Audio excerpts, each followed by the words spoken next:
नमस्कार दोस्तों, स्वागत है आप सभी का मेरे हिस्ट्री चैनल हिस्ट्री हब में। आज हम गुप्त काल के ऊपर एमसीक्यूज़ पढ़ेंगे और ये इस विषय के ऊपर मेरा दूसरा ऐसा लेक्चर है जिसको मैं एमसीक्यूज़ के माध्यम से गुप्त काल को कवर करने की कोशिश करूँगा। इससे पहले वाले लेक्चर में भी हमने 10 प्रश्नों का समाधान किया था, 10 प्रश्नों को समझा था, उनकी विस्तार से समीक्षा की थी और आज भी हम ऐसे ही कुछ 10 प्रश्नों को पढ़ेंगे। और ये गारंटी है, प्रश्न ज़रूर 10 हैं, लेकिन ये गारंटी है कि इसमें बहुत कुछ कवर हो जाएगा। और आपने अगर पिछला लेक्चर ना देखा हो तो आप पिछला लेक्चर भी देख सकते हैं, इसका लिंक मैंने दिया हुआ है, शेयर किया हुआ है ऊपर, आप उस लेक्चर को भी देख सकते हैं। उसमें मैंने 10 प्रश्न किए थे और किस तरह से उसकी समीक्षा की थी और काफ़ी कुछ उसमें कवर करने की हमने कोशिश की थी। तो आज भी हम उसी तरह बहुत कुछ कवर करने की कोशिश करेंगे इस लेक्चर में, जिसमें मैं आज 10 प्रश्न करूँगा गुप्त काल को लेके। तो सबसे पहला प्रश्न है, स्वयंवर प्रथा का सर्वप्रथम अभिलेखीय साक्ष्य मिलता है कौन से अभिलेख में?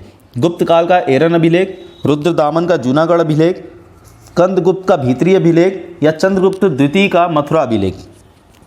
तो गुप्त काल का जो एरन अभिलेख है ये है भानुगुप्त के समय का। एक तो एरन अभिलेख आपको मिलता है भानुगुप्त के समय, और इसमें हमको सबसे ज़्यादा महत्वपूर्ण बात ये याद रखनी है कि ये जो गुप्त काल में भानुगुप्त का एरन अभिलेख है, इसमें हमको इसके एक मित्र है गोपराज, और वो गोपराज की पत्नी सती कर लेती है, और सती प्रथा का ये सबसे पहला अभिलेखीय साक्ष्य हमको यहाँ से मिलता है।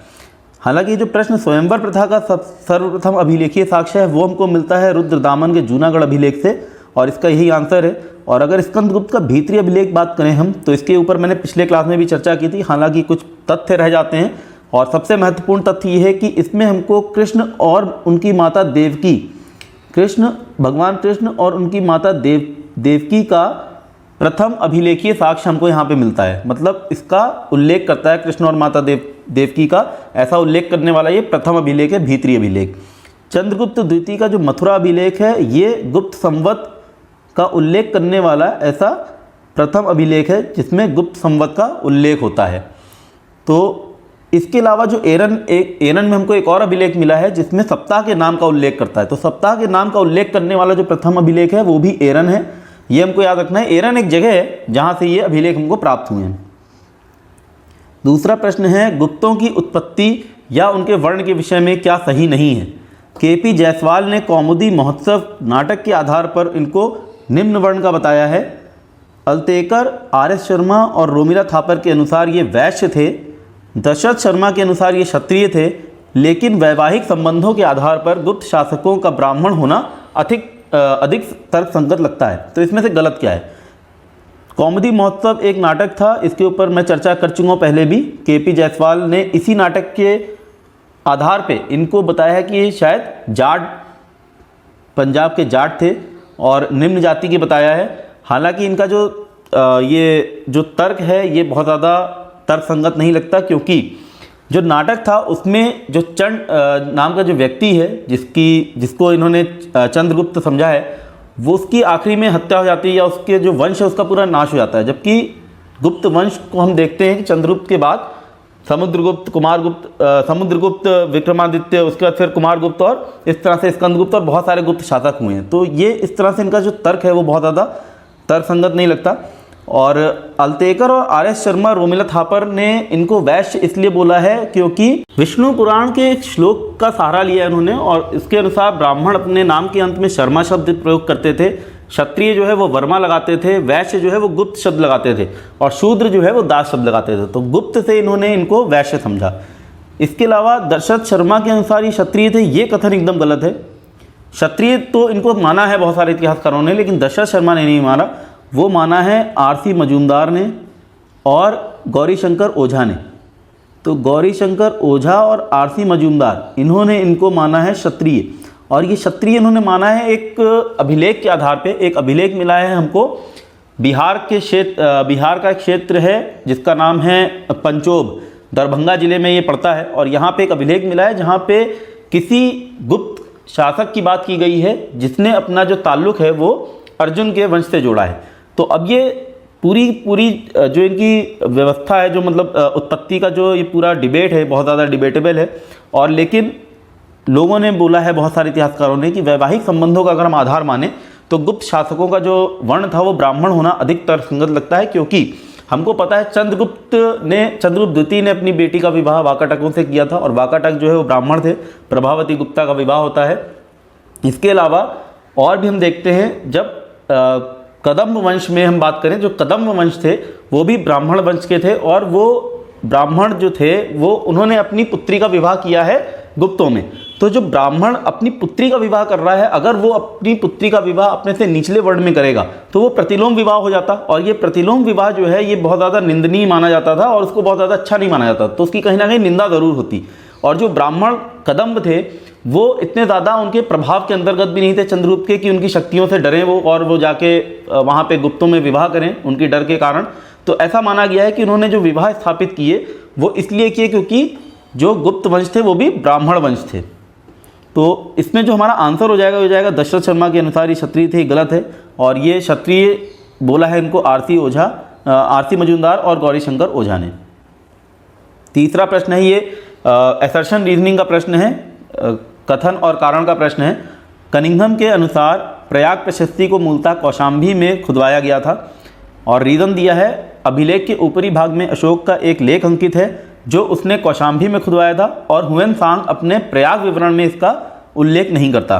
तो असर्शन सबसे पहले हम देख लेते हैं, जो इस तरह के प्रश्न होते हैं कि सबसे पहले हमको देखना होता है जो दोनों स्टेटमेंट है, जो हमारा असर्शन है, जो रीज़न है, जो कथन है, जो कारण है, वो सही है कि नहीं है। तो सबसे पहले हम इसकी जांच कर लेते हैं। तो कनिंघम के अनुसार प्रयाग प्रशस्ति को मूलतः कौशाम्बी में खुदवाया गया था, ये बात एकदम सही है। कनिंघम ने ऐसा विचार व्यक्त किया है कि जो प्रयाग प्रशस्ति है समुद्रगुप्त की, जो हरिसेन ने लिखी है, वो मूलतः कौशाम्बी में उसको खुदवाया गया होगा।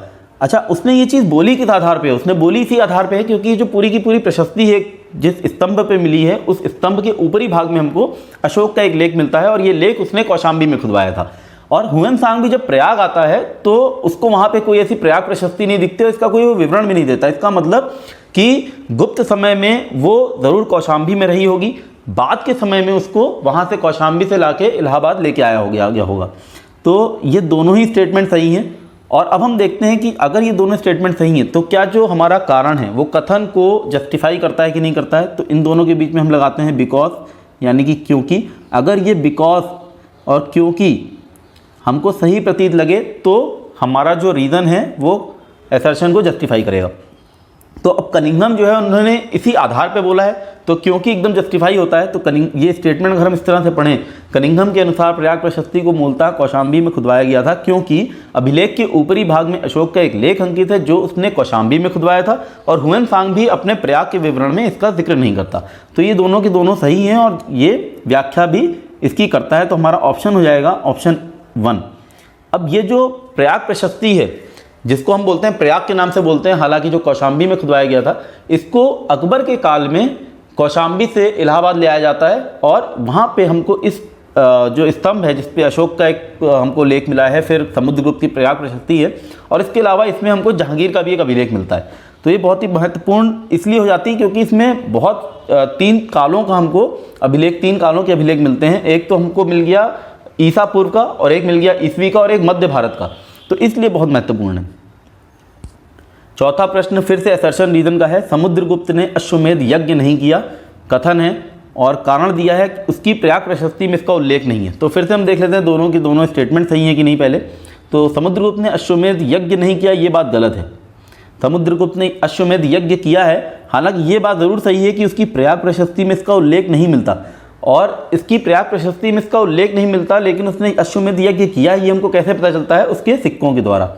उसके कॉइन्स हैं और समुद्रगुप्त के कॉइन्स मैंने आपको पहले बताया था बहुत ज़्यादा महत्वपूर्ण है। बहुत तरह के इसके कॉइन्स हैं, जैसे गरुड़ प्रकार के कॉइन्स हैं, इसी तरह से अश्वमेध प्रकार के इसके सिक्के हैं और अश्वमेध प्रकार के सिक्कों से हमें पता चलता है कि उसने अश्वमेध यज्ञ किया था। इसके अलावा एक और साक्ष्य है जो स्कंदगुप्त का भीतरी अभिलेख है, जिसके ऊपर हम बहुत चर्चा कर चुके हैं और ये इसीलिए बहुत ज़्यादा महत्वपूर्ण है। स्कंदगुप्त का जो भीतरी अभिलेख है इसमें भी इसका उल्लेख है कि समुद्रगुप्त ने अश्वमेध यज्ञ किया था, लेकिन हाँ इसका प्रशस्ति में इसलिए उल्लेख नहीं है। हो सकता है जब प्रयाग प्रशस्ति बनी हो उसके बाद उसने अश्वमेध यज्ञ किया हो। और ये प्रयाग प्रशस्ति बनी कब है इसके ऊपर पहले भी चर्चा कर चुके हैं कि जब उसने आर्यवर्त को जीत लिया, दक्षिणापथ पे जीत लिया। हो सकता है जब वो युद्धों से व्यस्त जब तक वो युद्धों से फ्री हो पाया उसके बाद ही उसको अश्वमेध यज्ञ करने का मौका मिला हो। तो इसलिए प्रयाग प्रशस्ति में इसका उल्लेख नहीं मिलता, हालांकि हमको इसके सिक्कों से मिलता है। तो इसका हमारा ऑप्शन हो जाएगा ए सही, ए गलत है लेकिन आर सही है, चौथा।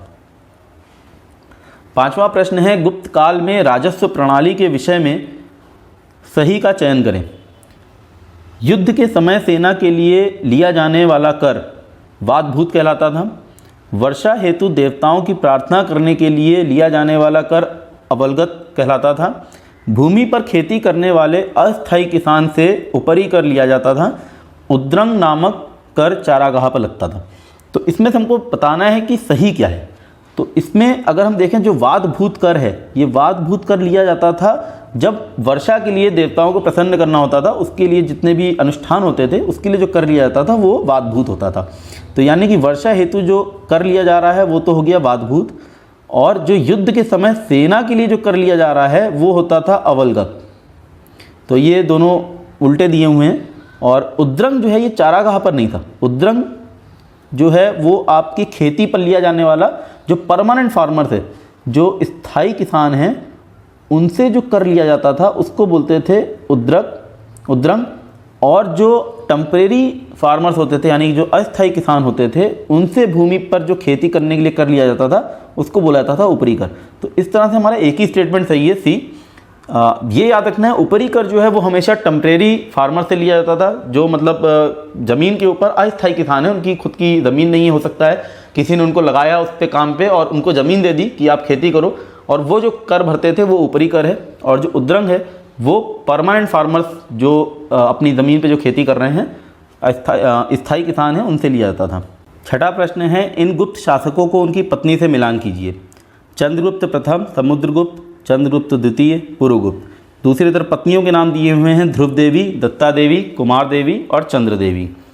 अब सबसे पहले मैं बात करता हूँ चंद्रगुप्त प्रथम की। तो हमको पता है कि उसने लिच्छवियों के साथ संबंध स्थापित किए थे वैवाहिक, और कुमार देवी से उसने विवाह किया था। और जो स्मिथ हैं, इतिहासकार हैं, उन्होंने अपनी पुस्तक लिखी है अर्ली हिस्ट्री ऑफ इंडिया, उसमें उन्होंने लिखा है कि इस वैवाहिक संबंध से उसने लिच्छवियों का राज प्राप्त कर लिया और मगध और उसके सीमावर्ती क्षेत्र का वो सार्वभौमिक शासक बन बैठा। वहीं पे हेमचंद्र राय कहते हैं, हेमचंद्र राय चौधरी हैं, वो कहते हैं कि उसने अपने महान पूर्ववर्ती बिंबिसार की भांति लिच्छवियों से विवाह संबंध स्थापित कर द्वितीय मगध साम्राज्य की स्थापना की। अब ये लिच्छवी इतने ज़्यादा महत्वपूर्ण हो क्यों जाते हैं? अगर हम बात करें बुद्धघोष की सुमंगल विलासनी की, तो उससे हमको ज्ञात होता है कि लिच्छवी गणराज्य जो है वो आर्थिक दृष्टि से बहुत संपन्न था, और इसलिए इस संबंध से चंद्रगुप्त को राजनैतिक और आर्थिक दोनों लाभ हुए। और इसका एक साक्ष्य ये भी मिलता है हमको, जब अजातशत्रु है, ईसापुर की बात कर रहा हूँ मैं, अजातशत्रु लिच्छवियों पे आक्रमण करता है क्योंकि उनकी आर्थिक संपदा बहुत ज़्यादा अच्छी होती है। तो यहाँ से चंद्रगुप्त प्रथम एक साम्राज्य की स्थापना करता है, और जहाँ तक इतिहासकारों का मानना है तो ये लिच्छवियों की मदद के बिना मुमकिन नहीं था। इसके बाद समुद्रगुप्त की शादी होती है दत्ता देवी से, और चंद्रगुप्त द्वितीय, इनका विवाह होता है ध्रुव देवी से। और ये चंद्रगुप्त द्वितीय और ध्रुव देवी का जो पूरा समीकरण है ये मैं पिछले लेक्चर में समझा चुका हूँ, जब हमने रामगुप्त की बात की थी, तो उसको मैं बहुत ज़्यादा नहीं बताऊँगा। लेकिन हाँ, इसकी ज़रूर बात करूँगा कि चंद्रगुप्त द्वितीय ने एक विवाह और किया, और वो उसने किया है नागवंश में। नागवंश की कन्या है कुबेर नाग। तो नागवंश की कन्या कुबेर नाग से इन्होंने विवाह किया। और क्योंकि समुद्रगुप्त के समय में हमने देखा था कि समुद्रगुप्त ने नागवंश के राजाओं को हराया था और उनको झुकाया था, लेकिन किंतु अभी भी जो नागवंश है वो बहुत शक्तिशाली था। तो नागवंश शक्तिशाली था, इसलिए जो चंद्रगुप्त द्वितीय है उसने नागवंश के साथ वैवाहिक संबंध स्थापित कर लिया और कहीं ना कहीं उनको अपने राज्य में मिला लिया। इसके अलावा चंद्रगुप्त द्वितीय अब बहुत ज़्यादा वैवाहिक संबंध स्थापित करता है, क्योंकि चंद्रगुप्त द्वितीय ने जो समुद्रगुप्त का जो साम्राज्य था उसको बहुत ज़्यादा विस्तृत किया। उसने गुजरात को भी जीता, सौराष्ट्र को जीता, और सौराष्ट्र को जीतने के लिए जो वाकाटक और कदम्ब थे वो बहुत ज़्यादा महत्वपूर्ण थे, भूमिका उनकी महत्वपूर्ण थी। और वाकाटक की जो भौगोलिक स्थिति थी वो ऐसी थी कि वो कभी भी सौराष्ट्र पे जो भी आक्रमण कर रहा हो उसको या तो जीतने के लिए भी उसको हेल्प कर सकते थे, या उसको हराने के लिए भी उसको कारण बन सकते थे। तो इसलिए इसने अपनी बेटी प्रभावती गुप्ता की भी शादी कर दी, कहाँ? वाकाटकों में। इसके बाद आता है पुरुगुप्त। पुरुगुप्त जो है ये बहुत ही बाद का शासक है, स्कंदगुप्त से बात होता है, और इनका समय है 467 AD में। स्कंदगुप्त की मृत्यु के बाद पुरुगुप्त शासक बनता है, और ये कुछ 9 साल शासन करता है, करीब करीब 76 एडी तक करता है, 476 एडी तक। और इनके बारे में हमको पता चलता है भीतरी की मुद्रा लेख के से। तो भीतरी का जो मुद्रा लेख है उसमें इनकी माता का नाम मिलता है हमको अनंत देवी और इनकी पत्नी का नाम मिलता है चंद्र देवी। तो इस तरह के प्रश्न कई बार आ जाते हैं, क्योंकि इसलिए ज़्यादा महत्वपूर्ण है क्योंकि बहुत ज़्यादा मैट्रिमोनियल अलायंसेस होते थे और क्यों किसको किससे क्या लाभ मिलता था उसकी वजह से महत्वपूर्ण हो जाता है। तो अगर हम इसका मिलान करें तो ए के नीचे आ जाएगा 3, दो के नीचे बी के नीचे आ जाएगा 2, सी के नीचे आ जाएगा 1 और डी के नीचे आ जाएगा 4, यानी कि हमारा ऑप्शन नंबर 2। 7वां प्रश्न है, ये कुमारगुप्त प्रथम के शासनकाल का पहला अभिलेख है। इसमें कुमारगुप्त प्रथम तक गुप्तों की वंशावली दी है। इसी लेख में ध्रुव शर्मा नामक एक ब्राह्मण के द्वारा कार्तिकेय मंदिर और धर्म संघ बनाए जाने का उल्लेख मिलता है। अभिलेख की पहचान कीजिए। ये कौन सा अभिलेख है? मथुरा अभिलेख है, सांची अभिलेख है, मंदसौर है या बिलसड़? सबसे पहले तो आप ध्यान दीजिए कि बात कर रहा है कुमारगुप्त प्रथम की। तो कुमारगुप्त प्रथम की अगर बात कर रहा है तो मथुरा अभिलेख तो हो नहीं सकता, क्योंकि इसके ऊपर मैं पहले बता चुका हूँ किसका है, वो चंद्रगुप्त द्वितीय का है। इसके बाद हम आते हैं मंदसौर और बिलसड़। अब ये मंदसौर और बिलसड़, मंदसौर में आपको बहुत पहले पिछले लेक्चर में इसके बारे में बहुत कुछ बता चुका हूँ कि हमको कहाँ से इसके एडवर्टीजमेंट का जो पहला साक्ष्य है वो मिलता है, विज्ञापन जिसमें हम बोलते हैं जिसको। बिलसड़ अभिलेख जो है ये इसका आंसर है और बिलसड़ अभिलेख है कहाँ पे? यूपी के एटा ज़िले में। ये महत्वपूर्ण एक बात है, आप ये ध्यान रखिए कि कौन सा अभिलेख किस ज़िले में कहाँ पे है। यूपी में, एमपी में कई बार पूछ लेते हैं कि इसमें से आपको नाम दे देंगे 4-5 जो बोलेंगे यूपी में कौन कौन से अभिलेख मिले। तो बिलसड़ अभिलेख हमको मिलता है एटा ज़िले में। तो इसमें बाकी चीज़ें तो बता ही दी गई हैं कि ध्रुव शर्मा नामक एक ब्राह्मण द्वारा कार्तिकेय मंदिर और धर्म संघ बनाए जाने का उल्लेख मिलता है हमको, और ये कुमारगुप्त प्रथम के शासनकाल का पहला अभिलेख है, इसलिए महत्वपूर्ण है, पहला अभिलेख है। तो हमको जो टाइम पीरियड है वो हमने अभिलेखों के आधार पर ही ज्ञात किया है कि किस शासक का गुप्त काल में कब से कब तक शासन रहा है। 8वां प्रश्न है, ये गुप्त शासक बौद्ध मतानुयायी था, लेकिन नालंदा मुद्रा लेख में इसको परम भागवत कहा गया है, जिससे लगता है कि बौद्ध धर्म स्वीकारने के बाद भी उसने अपने पूर्वजों के वैष्णव धर्म का भी पालन किया। इसी के काल में बौद्ध विद्वान वसुबंधु का निधन हुआ। तो ये हमको पहचानना है कि कौन सा वो गुप्त शासक है। हालांकि उससे पहले मैं आपको बता दूं कि ये जो गुप्त शासक हुआ करते थे इनकी जो उपाधियाँ जैसे परम भागवत है, तो इससे पता चलता है कि वो वैष्णव मत के अनुयायी थे। अब ये जो गुप्त शासक जो बाद में आते हैं स्कंदगुप्त के बाद, उनके ऊपर बौद्ध धर्म का बहुत ज़्यादा प्रभाव देखने को मिलता है और ये कहीं ना कहीं कारण भी माना है इतिहासकारों ने कि उनके जो शासन काल है वो अवनति की ओर चला गया। क्योंकि अब ये जो शासक जिसकी ये बात कर रहा है, ये जो प्रश्न जिसकी बात कर रहा है उसका नाम है नरसिंहगुप्त। नरसिंहगुप्त बलादित्य नाम है इसका पूरा, बलादित्य एक्चुअली इसकी उपाधि है और नरसिंहगुप्त इसका नाम है। तो ये जो नरसिंहगुप्त है, इस समय हुणों का आक्रमण बहुत ज़्यादा तेज़ी से पड़ गया था। हमने देखा जो स्कंदगुप्त है उसके समय में भी हुणों ने आक्रमण किया था, लेकिन स्कंदगुप्त ने किसी तरह से उनको पराजित कर दिया, क्योंकि एक मजबूत साम्राज्य की नींव रखी जा चुकी थी। साम्राज्य बहुत मजबूत था और उनका प्रशासन भी अच्छा था। तो भीतरी के अभिलेख में हमको वो पता चल जाता है। अब होता यह है कि जो बलादित्य नरसिंहगुप्त बलादित्य है, इसके समय एक हूण है जिसका नाम है मिहिर कुल। ये मिहिर कुल जो है ये आक्रमण करता है, लेकिन ये जो नरसिंहगुप्त बलादित्य है ये मिहिर कुल को पराजित करके उसको बंदी बना लेता है और बंदी बनाने के बाद ये अपनी माता के कहने पे उसको मुक्त कर देता है, जिसको इतिहासकारों ने बोला है एक राजनैतिक मूर्खता थी। और शायद ये कहीं ना कहीं बौद्ध धर्म का प्रभाव था कि कहीं ना कहीं वो लोग अहिंसा की तरफ चलते चले गए और शायद इसकी ये भी एक कारण रहा हो जिसकी वजह से गुप्त साम्राज्य का पतन हो गया। तो इसका ऑप्शन हो जाएगा हमारा नरसिंहगुप्त बलादित्य, जिसके समय में नालंदा मुद्रा लेख में परम भागवत इसको कहा गया है। हालांकि ये बौद्ध मतानुयायी था और इसके साथ जुड़ा हुआ है मिहिर कुल। ये बहुत महत्वपूर्ण है। मिहिर कुल को इसने बंदी बना लिया था, फिर भी उसको मुक्त कर दिया। 9वां प्रश्न है, अजंता की किस गुफा संख्या में उन 4 घटनाओं का अंकन है जिन्हें देखकर बुद्ध के मन में वैराग्य उत्पन्न हुआ? गुफा संख्या 1, गुफा संख्या 9, गुफा संख्या 16 या गुफा संख्या 17? तो गुफा संख्या, अब ये जो अजंता की गुफाएं हैं ये गुप्त काल से रिलेटेड हैं, वाकाटक काल से भी रिलेटेड हैं। इसके ऊपर थोड़ी चर्चा कर लेता हूँ।